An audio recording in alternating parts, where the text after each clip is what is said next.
Un vago, de Stefan Zweig, narrado por Mónica, para el oído literario.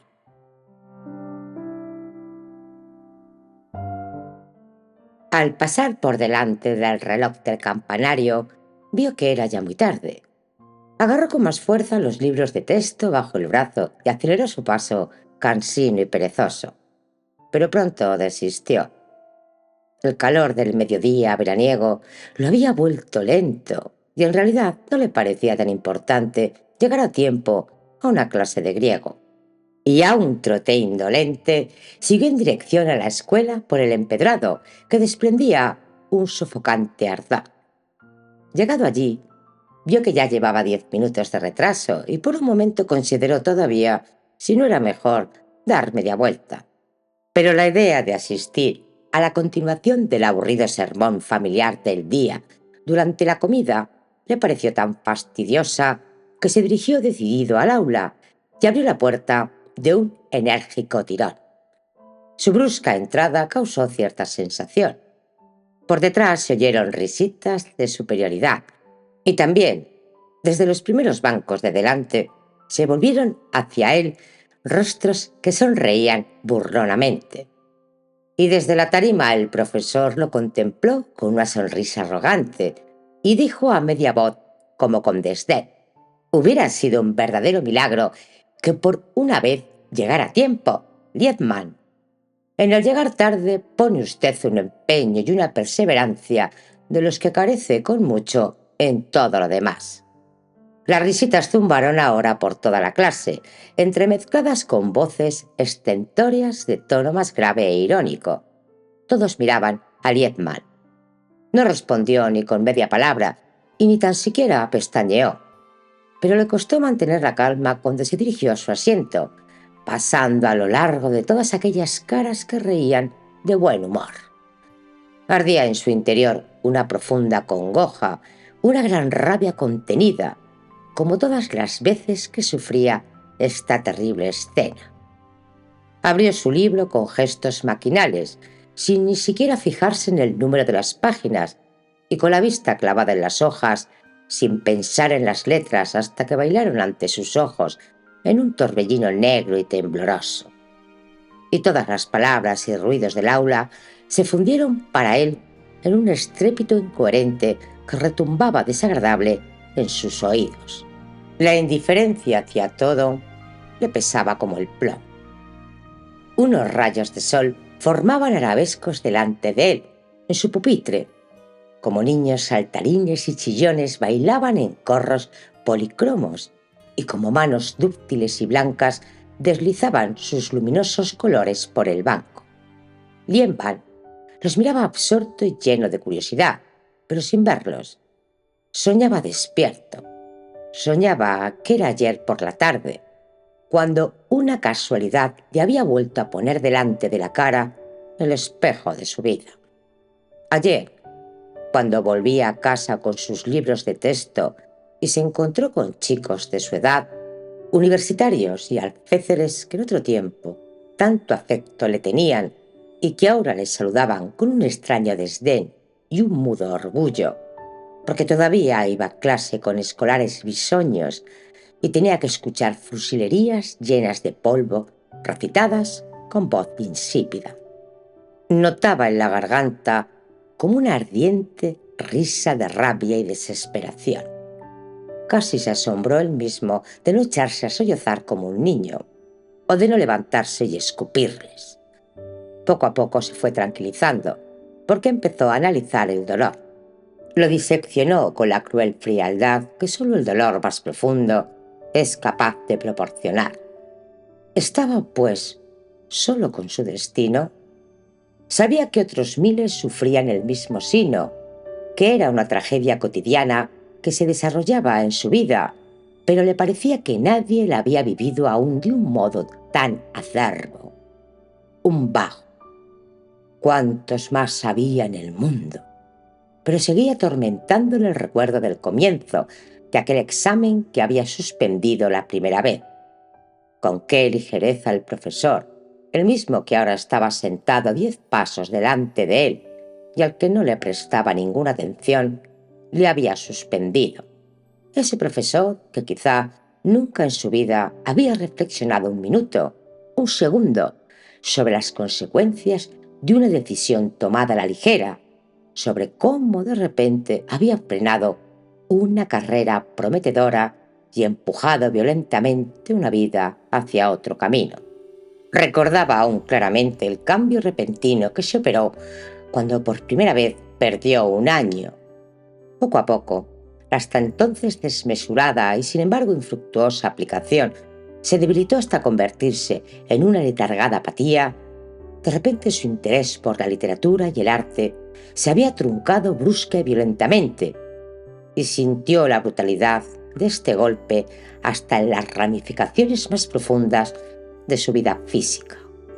Paulatinamente se fue apagando su energía de trabajo y su vida intelectual se fue perdiendo en la fantasía de sueños estériles que solo lo tenían a él mismo como centro y le engañaban con 1000 visiones y conquistas que nunca pudo conseguir en la vida por falta de fuerza. Y así empezó poco a poco a hundirse, a haraganear. Cuando perdió un año por segunda vez, ya no lo sintió, pero se dio cuenta de que resbalaba por una pendiente, sin poderse detener. Sentado todavía en un banco de escuela a los 21 años. He aquí el único dolor al que no podía sobreponerse y por el cual olvidaba todo lo demás. Y cada vez que hurgaba en las causas, siempre volvía al mismo punto, al día que por casualidad, por pura casualidad, suspendió ese examen. Y poco a poco, de tanto cavilar, nació en su cabeza un oscuro pensamiento, una simple e infundada sospecha, que sin embargo marcó sus enfermizas y violentas cavilaciones con el sello de la certidumbre. Pudo no haber sido una casualidad. Un odio secreto, un motivo oculto, debían de haber movido al profesor. Y desde que esta creencia había echado profundas raíces en él, el odio se convirtió en el tono fundamental y más íntimo de su ser. Temblaba ya por la rebosante fuerza de estos sentimientos, cuando él lo miró a la cara, sentado allí arriba con su amarillenta cara de cura, que falaz y estúpidamente recitaba con su voz pastosa temas indiferentes, con una seriedad arrogante y confiada de no cometer ningún error. Y ese hombre podía darle órdenes, decidir su vida, y de hecho, la había decidido. Esta idea le tensaba dolorosamente todos los nervios. Notó cómo se cerraba automáticamente un puño y sus ojos se clavaban llenos de odio en el profesor. En aquel momento el profesor se volvió hacia él y captó su mirada. Parecía no darse cuenta de nada. Solo en la comisura de sus labios se acentuó un rasgo duro y huraño, y con voz indiferente dijo: «Liebman, haría mejor en mirar el libro y prestar atención en vez de mirar a las musarañas». Liebman tuvo un sobresalto. La idea de que le reprendieran le quemaba como un estigma. Una súbita obstinación se apoderó de él. «Ahora menos que nunca debes callar». «Prestaba atención, señor profesor». «Mejor para usted, Liebman. Entonces repita lo que he dicho». Lo dijo con toda la calma, probablemente incluso sin proponérselo, pero Liebman notó en sus palabras una vil malicia.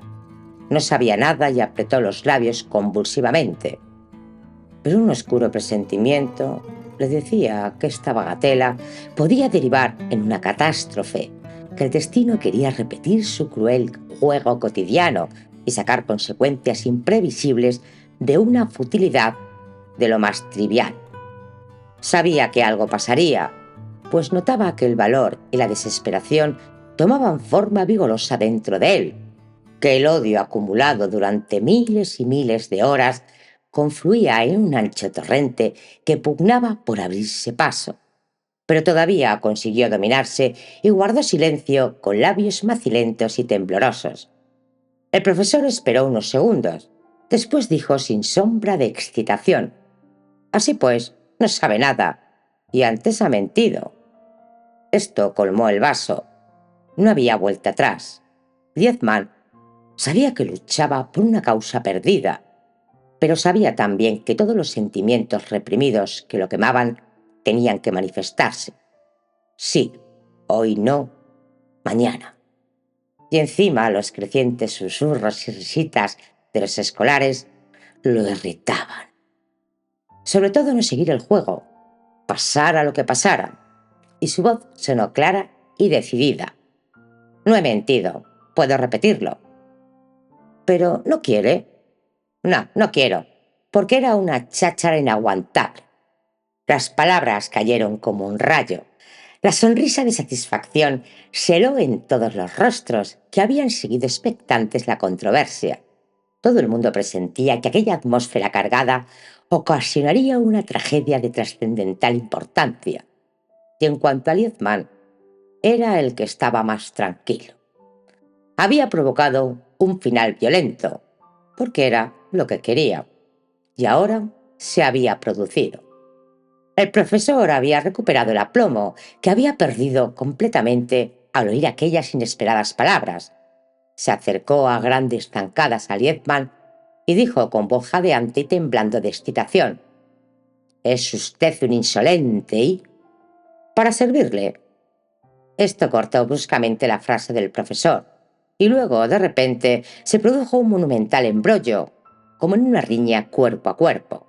Nadie sabía quién alzó primero la mano, pero la cólera era tan furibunda e impetuosa en ambos que sin quererlo desembocó en brutalidad. La escena entera duró apenas un segundo. Luego Liebman propinó un golpe al profesor y tanta era la fuerza de su odio que el hombre retrocedió tambaleándose. Todos los escolares se pusieron en pie de golpe, cegados por la excitación, y un ruido atronador retumbó por el aula. Pero antes de que pudieran intervenir, Liebman, después de agarrar de un tirón el sombrero de la percha, había salido como una exhalación, cerrando la puerta tras él con una violencia estrepitosa. Salió sin ninguna meta ni plan alguno. Lo importante era salir. Anduvo errando durante una hora, madurando una decisión en su cabeza. Lo había recordado todo. Miles de imágenes multicolor se habían presentado ante él. Su juventud, su futuro, sus padres. Pero su proceder lo había cambiado todo, hasta tal punto que ya solo le quedaba un poste indicador en la vida que con el brazo extendido le señalaba el último y oscuro camino. E instintivamente había apresurado el paso y empezado a correr. Todavía surgía ante él pequeñas esperanzas y vagas conjeturas a una velocidad de relámpago, pero no se detuvo, sino que siguió corriendo y corriendo. En los oídos le retumbaban el estruendo de los coches, el bullicio de la calle, los murmullos de la gente que pasaba a su lado despreocupada e ignorante, y sus propios pasos presurosos. Cada vez corría más deprisa, como para ensordecer cualquier pensamiento, y todo su cerebro le repetía una sola palabra: «¡Corre, corre!». Todo resonaba al ritmo de esta palabra y confluía en un ruido confuso y atronador que lo hacía obtuso e insensible. Así llegó al puente. Se detuvo por un momento, pero no por miedo de lo que iba a hacer, sino porque a sus temblorosos brazos les faltaban fuerzas para subirse a la barandilla.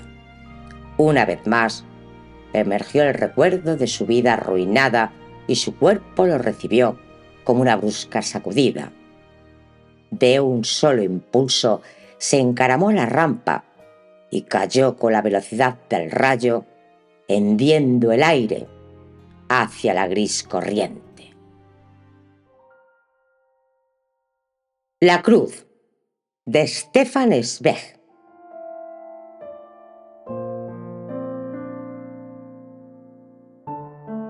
Era el año de guerra 1810. Una enorme quemada nube de polvo se cernía sobre el camino real de Hostalric, en Cataluña, el pueblo que los españoles defendían con tanto ardor y los franceses asediaban sin descanso.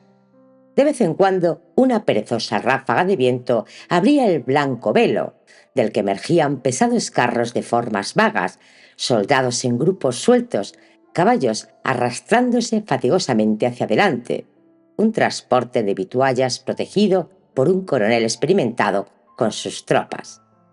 El blanco camino, serpenteante y torcido, dejaba atrás la tierra fangosa de onduladas colinas y se dirigía hacia un bosquecillo que resplandecía de color violeta y cuyas lindes aparecían bañadas de rojo por el sol, que se sumergían ya por poniente. La nube de polvo entraba lentamente en la oscuridad de los árboles, que esperaban silencio a la chirriante comitiva. De pronto, como un cohete, salió un disparo de las sombras. Una señal, evidentemente. Un segundo después, un mortífero fuego rápido crepitó sobre la atrapada columna. Los soldados caían a diestra y siniestra antes de que tuvieran tiempo de coger sus fusiles. Los caballos, asustados, se encabritaban relinchando, de modo que los carros se volcaban o chocaban entre sí con golpes sordos. El coronel se dio cuenta rápidamente de la situación. Resistir era una locura y huir muy peligroso. Como una trompeta, su grito dominó el ruido. Ordenó el ataque sobre un flanco y dejar al enemigo el transporte y los heridos.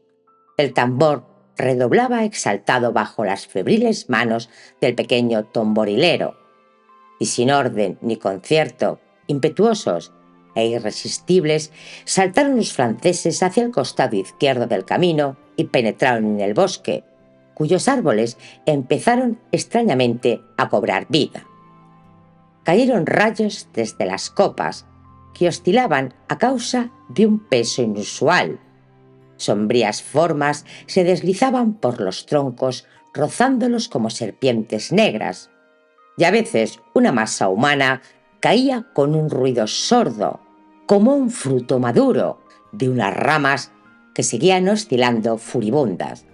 Los españoles, que se agazapaban en los matorrales, retrocedieron ante las bayonetas de los franceses, que las clavaban a ciegas en la oscuridad y avanzaban desesperados, barriéndolo todo a su paso para llegar al claro del monte.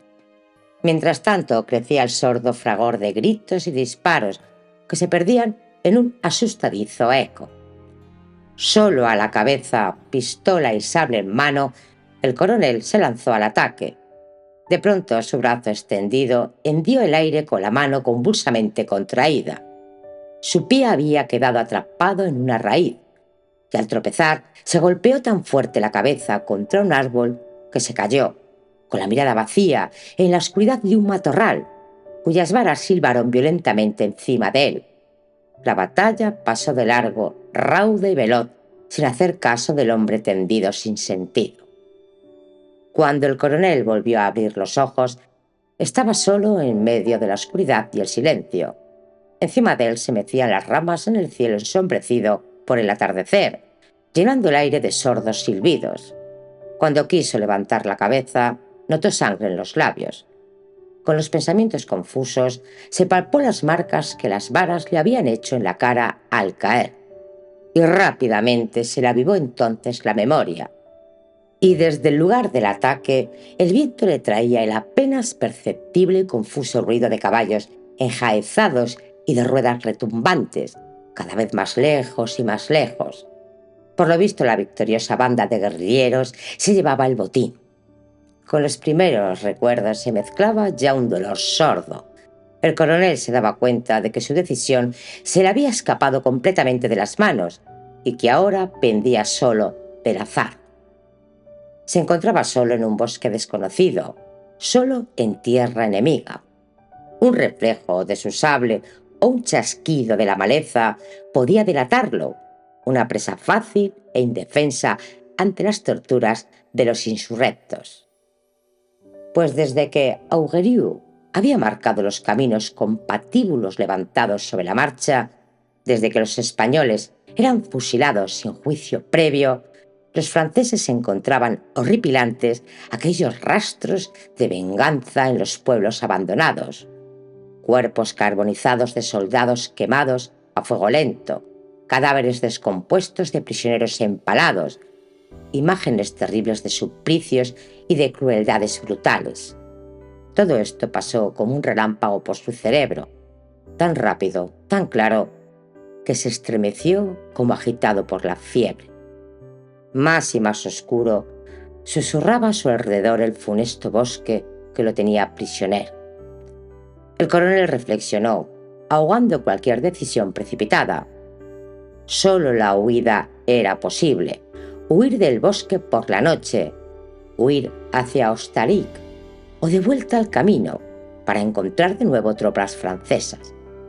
Pero huir a cualquier precio, discurría, a pesar de que la idea de su penosa indefensión le abrasaba el alma. La pálida luz que pendía por encima de las copas de los árboles lo condenaba todavía a la inanición. Con los labios apretados y los ojos ardientes, tendido inmóvil bajo la maleza, aún tuvo que esperar a que el redondo disco lunar que brillaba con trémula luz verdosa flotara entre la niebla vespertina hacia el firmamento. Tuvo entonces que escuchar cualquier temblor del suelo, cualquier vibración del aire, cualquier grito de pájaros procedente de las profundidades del bosque, cualquier gemido de las ramas que se balanceaban con el viento de la noche. El recuerdo de las interminables noches en Egipto lo colmó de espanto. El recuerdo de aquel cielo de un amarillo sulfuroso, henchido de silencio infinito y amenaza indescriptible. La sensación de abandono acongojaba su corazón como un enorme peso.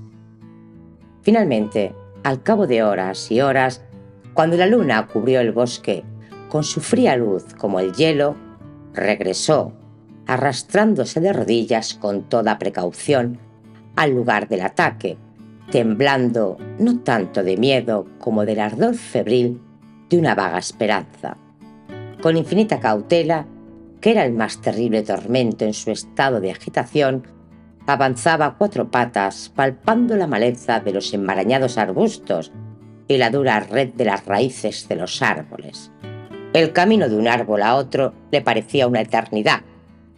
Por fin, el camino real brilló, claro como un estanque, a través de la soñolienta oscuridad de los márgenes. Tomando aliento, se incorporó para rehacer corriendo el camino desierto, con la pistola en la mano y el sable en permanente apresto. Entonces se sobresaltó. Una sombra se deslizó delante mismo de él. Retrocedió de nuevo, y otra vez de un lado para otro, indistinta y sin embargo perceptible como un soplo frío. El coronel agarró la pistola con fuerza y escrutó la oscuridad de los árboles, pero ningún sonido cruzó el espacio.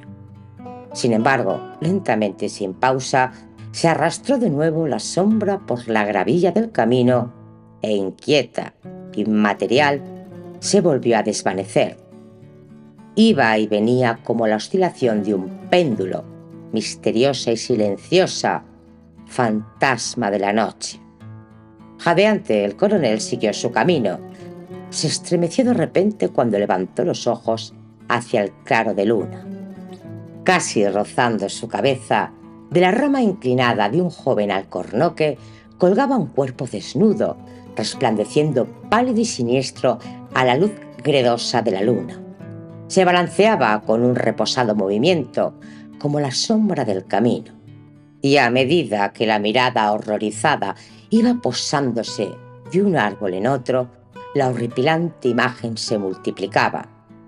Los muertos ahorcados en las sombras de las copas de los árboles, y solo pálidamente bañados por el fantasmal crepúsculo, que parecían hacer señales con gestos fantásticos, agitando los lívidos cuerpos de un lado para otro con el viento. El aliento brotó como un estertor de la garganta del coronel cuando sobre los desencajados rostros vio las gorras de pelo de oso de sus soldados, burlonamente caladas. Sus soldados, muchachos valientes y bizarros, con los que el día anterior todavía había bromeado junto a la hoguera del campamento, ahorcados como gallinas desplumadas y estranguladas por rufianes, bandidos, españoles, primero acuchillados, después torturados, afrentados, escupidos, tambaleándose de cólera, movido por la furiosa necesidad de hacer algo, se puso en pie de un salto y golpeó con el puño los duros árboles. Y se echó al suelo de nuevo, arrancando raíces con las manos y los dientes, delirando en el tormento de su indefensión, enardeciéndose con el deseo de hacer algo, rugir, golpear, estrangular, matar. Hervía en su interior un exceso de angustioso apremio, una llama virulentamente avivada de cólera y desesperación. Y una y otra vez, la sombra sobre el camino y el sordo murmullo del bosque. Por primera vez desde hacía muchos años, el coronel sintió un escozor en los ojos como de lágrimas. Por primera vez el hombre de Napoleón salió de sus labios con una maldición por haberlo mandado a esta tierra de asesinos y profanadores de cadáveres. Y esto incitaba a esa cólera desconcertada y febril. Brotaba como fuego en sus manos. Entonces, de pronto, un ruido, un paso, sangre y aliento, fiebre y rabia, ideas y reflexiones quedaron en suspenso en un segundo de expectación. En efecto, un paso que se acercaba presuroso, y ya surgió una sombra entre los árboles allí donde el camino doblaba hacia el bosque.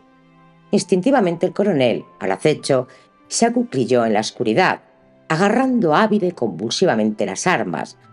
Su pecho jadeó sordamente y lleno de júbilo, cuando en un fugaz vislumbre de luna reconoció a un español. Un mensajero quizás, un pastor, un merodeador, un campesino, tan solo un mendigo acaso. Pero sus manos ardían y se contraían. Un español, un asesino, un bellaco. Cólera y deseo tendían juntos y febriles hacia un mismo objetivo. El coronel, al acecho, dio un paso de ventaja al presuroso español y luego, con un sordo grito de rabia, se abalanzó sobre él, que se sobresaltó. Con la mano izquierda crispada le agarró la garganta para ahogar con los dedos el grito del espanto. Y después de un segundo de voluptuosa contemplación en los ojos hinchados por la agonía, clavó el cuchillo en la espalda de la víctima, primero poco a poco, saboreando el momento con crueldad y premeditación, y después, con furia convulsiva, lo clavó una y otra vez, más y más deprisa, en la espalda, en la garganta, con más y más fuerza, hasta que al final la hoja resbaló en medio de la vorágine y se le clavó en la mano. El dolor y el calor de la sangre que brotaba devolvieron la cordura al enfurecido coronel. Se sacudió el cadáver casi con asco, viendo cómo éste se tambaleaba como una peonza y caía con un golpe sordo en la cuneta. Entonces, de un solo y profundo resuello, aspiró el aire fresco de la noche. De repente se sintió maravillosamente libre. Ya no sentía cólera, miedo, angustia, remordimiento ni ardor.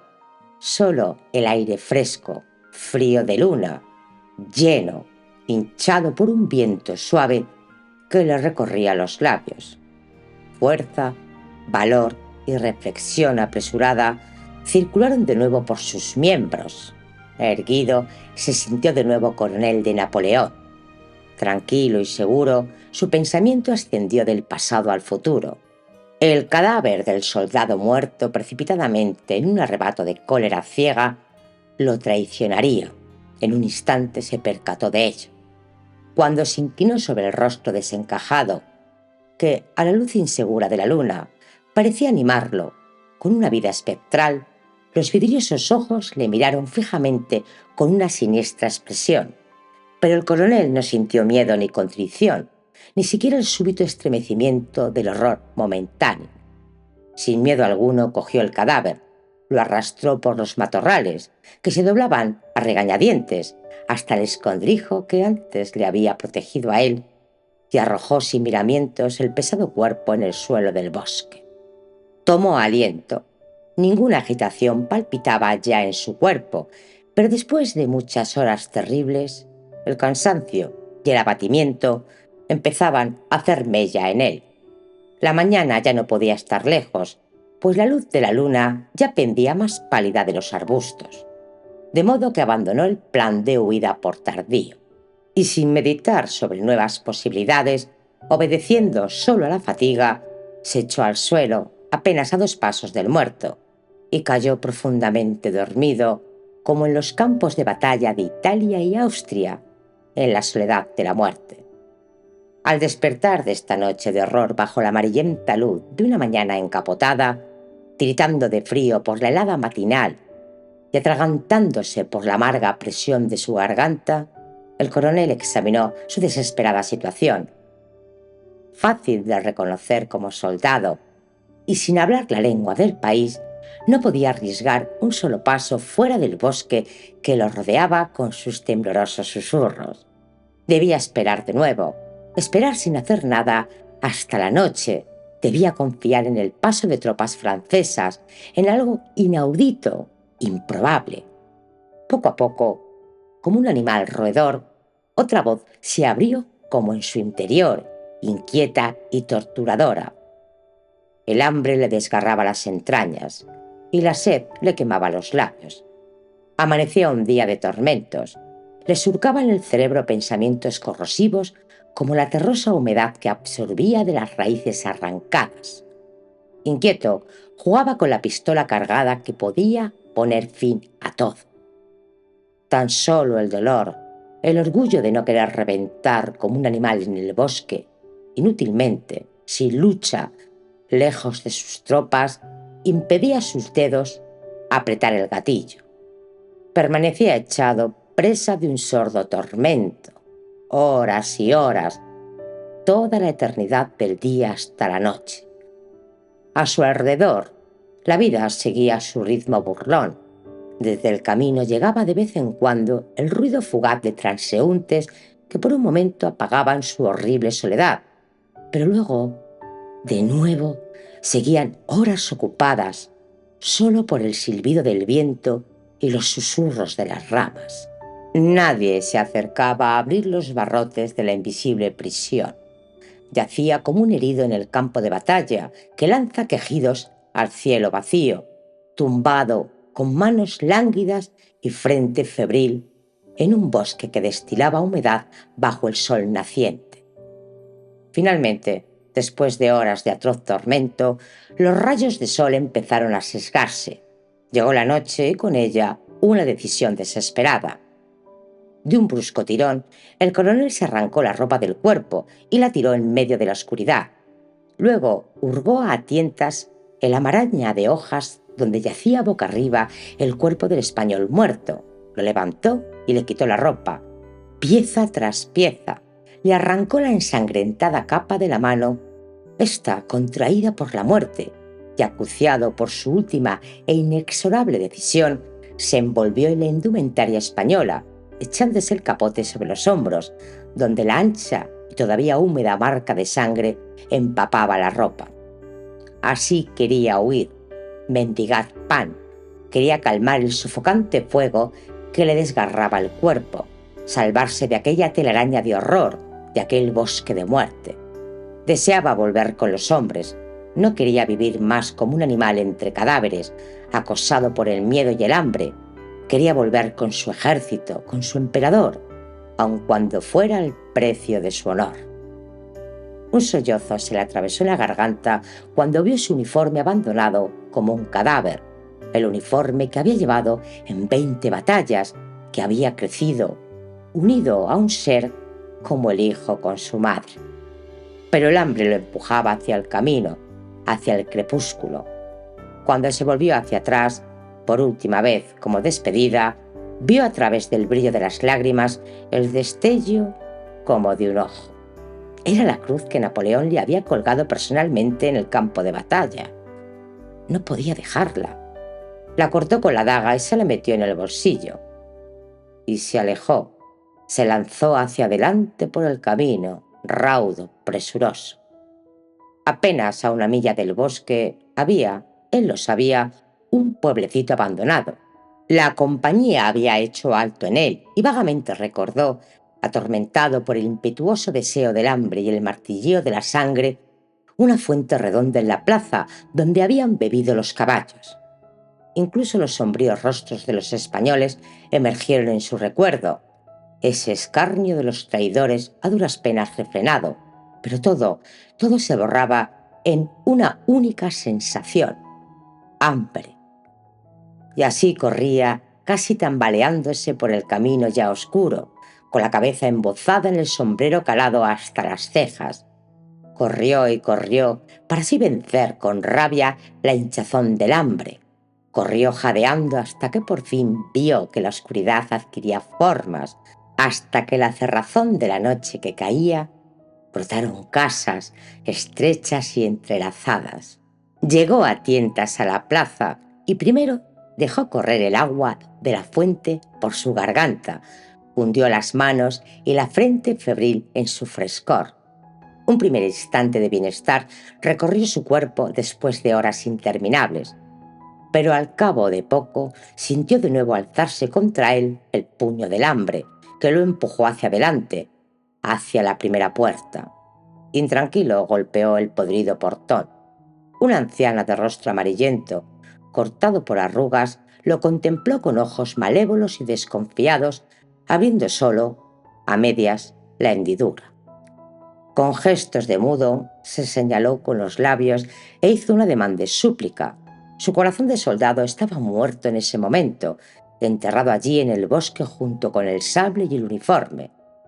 La anciana se apartó negando con la cabeza y se dispuso a cerrar la puerta. Pero el hambriento, aturdido por el aroma oloroso de la comida, por el humo de chamusquina que salía de la casa, olvidando todo orgullo, convertido tan solo en un animal enfurecido por el ansia de comer, agarró por el brazo a la mujer, que retrocedía asustada, para suplicarle. La llama de la locura palpitaba muy viva en los ojos del coronel. Entonces la mujer, por toda respuesta, lanzó la pesada puerta contra la frente del intruso, el cual retrocedió tambaleándose aturdido. Una colérica maldición en francés le salió de la garganta. El coronel miró a su alrededor, asustado. Gracias a Dios, nadie lo había oído. Podía seguir mendigando como un sordomudo. Y así lo hizo, con el corazón ardiente, de casa en casa, hasta que por fin tuvo en una mano unas migajas de pan de centeno y 5 o 6 aceitunas. Se lo zampó con todos los gestos ávidos, tragándose a la vez el hambre, el asco y la vergüenza. Devoró como una fiera con la mirada perdida y el rostro descompuesto. Antes de haber dejado atrás el último y negro cobertizo del pueblo, ya tenía las manos vacías. Una pregunta terrible surgió de nuevo con las sombras de la noche que invadían los alrededores. ¿A dónde ahora? Hubiera querido huir, volver atrás por el camino que había tomado la columna, pero ahora tenía plomo en los pies. Toda la energía le había sido arrebatada. Desde que llevaba ropas ajenas y había empezado a pedir limosna de casa en casa, el valor y el arrojo lo habían abandonado. Había decaído en él todo deseo de vivir e iba a la deriva. Una sorda somnolencia se apoderaba de todo su ser y, sin saberlo, se arrastró de nuevo mecánicamente hacia el bosque que lo había apresado y que ahora parecía atraerlo y retenerlo con una fuerza misteriosa. El camino que una vez había recorrido con sus soldados, alegre y despreocupado, lo volvía a conducir al bosque donde los había acechado la muerte, que todavía se cernía entre las negras ramas, susurrando espectralmente: pero se sentía impelido hacia allí como en sueños. La necesidad de descansar y diluirse en la lasitud del reposo, lo empujaba irresistiblemente hacia la lobreguez de los árboles. Trepó la cuesta con cansado esfuerzo y sin pensar ni sentir, se dejó caer en las tinieblas, muy cerca del borde del camino. No se atrevía a avanzar más allá para evitar la mirada de sus camaradas muertos, para no volver a ver su uniforme de soldado que, harapo sangriento, yacía como un escarnio en la oscuridad, para no reconocer en esa señal el presentimiento de la muerte. Creyente como un sacerdote, aferró la cruz de honor que llevaba en el bolsillo. Era su júbilo, su queja, su esperanza. Y una nueva noche empezó, una segunda y terrible noche, una noche de luna con muchas estrellas frías, con el desconsuelo de un firmamento de bóveda despejada y silencio infinito, del cual se desplomaba una pesada soledad. El coronel tenía los ojos desprovistos de lágrimas, ardientes y desvariados, fijos en el camino de tierra blanca que se adentraba en la absurda oscuridad. ¿Qué vendría por ese camino? ¿Esperanza? ¿Liberación? ¿Amigos? ¿Quizás una diligencia que lo recogería? ¿Tropas francesas? Pero todos estos pensamientos se mezclaban y confundían en el gran cansancio, entrelazados con el oscuro murmullo de las hojas, el lejano y tembloroso brillo de las estrellas y los escurridizos rayos lunares. Descansaba en aquel solitario bosque como dentro de una tumba. A la mañana siguiente, muy temprano, un grito agudo despertó al coronel. El grito de un pájaro, pensó soñoliento, levantando los ojos hacia la malla de niebla matutina. Pero otro grito. ¿No era un sueño aciago? No. Muy claro, muy nítido. Un toque de corneta de tropas cercanas. De repente se le heló la sangre. ¿Serían realmente franceses, amigos salvadores? ¿Tendría todavía ocasión de regresar a la vida? Una alegría indeciblemente desvariada le subió hasta la garganta. Se puso en pie de un salto y entonces lo vio venir por el camino. Soldados franceses avanzando sin formación.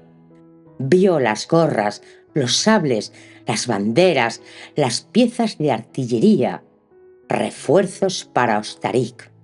A ojos vista. Y entonces estalló, la alegría reventó sus sentidos. Olvidando su destino, el peligro y el ropaje, avanzando a trompicones en delirante estado de sobreexcitación, corrió al encuentro de los libertadores, agitando con una mano la capa como saludo y la pistola con la otra. Un grito animal en el que se mezclaban chillidos de miedo, tormento y desesperación. Un grito en el que una alegría sobrehumana golpeó los aires, irrumpió en la mañana. Cuando se precipitó así en el claro, sucedió lo inevitable.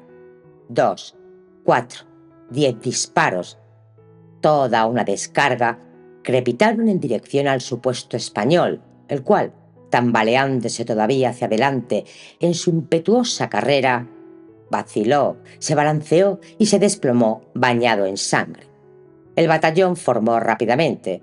Esperaba un ataque por sorpresa. Sonaron las cornetas, redoblaron los tambores. Y luego, silencio sepulcral. Todos estaban con las armas a punto, aguardaban, esperaban conteniendo la respiración. Pero no apareció ningún enemigo. Tampoco los tiradores enviados a explorar informaron de movimiento alguno. La formación se disolvió de nuevo, sin tan siquiera considerar la posibilidad de un error. Se trataba simplemente de un español. Los soldados echaron armas al hombro y continuaron la marcha hacia el bosque, en dirección a Ostaric. Solo unos pocos soldados salieron de la fila para despojar el cadáver. Sin hacer caso del débil estertor del moribundo, tiraron de las ropas y hurgaron en los bolsillos.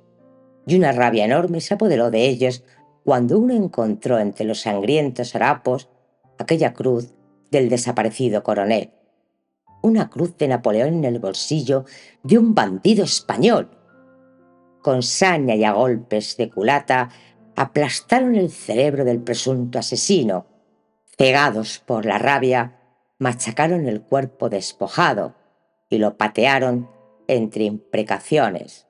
Después arrojaron el cadáver del desgraciado sobre el suelo con tanto ímpetu que, agitando el aire con los brazos de forma horripilante, cayó esparrancado como una cruz enorme y clara, resplandeciendo entre los negros y quemados terruños. Espero que os haya gustado. Por favor, suscribirse, comentar y dar me gusta. Con ello me ayudas a seguir leyendo historia.